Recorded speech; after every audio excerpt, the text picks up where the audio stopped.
来看前一阵啊，真理大学大文馆换设风波的退休教授张良德，伊少年的时阵是安怎对文学有兴趣，到尾下也个行向研究，佮成立台湾头一个大文系，这一路行来的甘甜苦涩，咱做回来了解。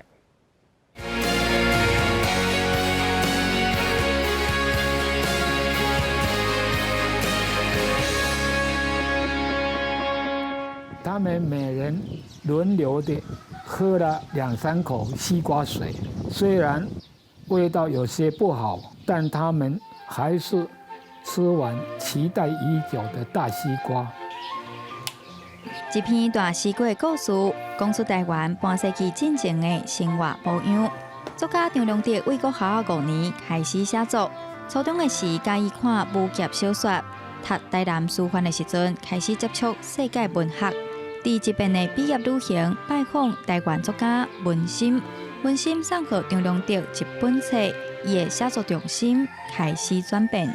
战后台湾的第一代，由日文变成中文第一代作家，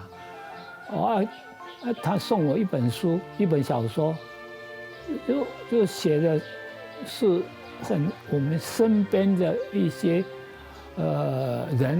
小人物的故事。那一次毕业旅行回来，我才真的才注意到自己脚上的所踩的这一块土地。高中迄一年的毕业旅行，张良德因为本心注意到台湾所发生的大小事，嘛开始创作台湾乡土内容的小说。作品大部分拢刊伫联合报的专刊，专刊也收集侪台湾作家。有一日，张良德伫专刊看到情理河过往的消息，透过安排和情理河的报件见面。这边见面，嘛是张良德为写作专项收集文献的关键。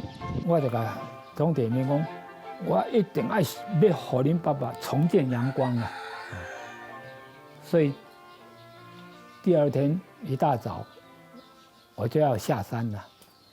我说田面，恁爸爸所有留落来这果，我拢要收起来，我来整理。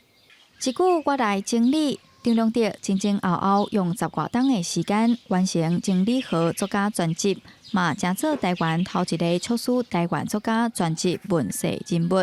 毋但互台湾本土作家有完整的面貌，对后辈学习嘛有真大帮助。有当时有作家可能是手稿，有当时可能看的报纸是杂志，所以呢，专辑的时阵，咱就爱做一寡工具，就是讲为遐慢慢收集。去拜访迄个作家的后代，安尼做出来了后，咱的学生囡仔后来要看的时阵，咱有一种全集式。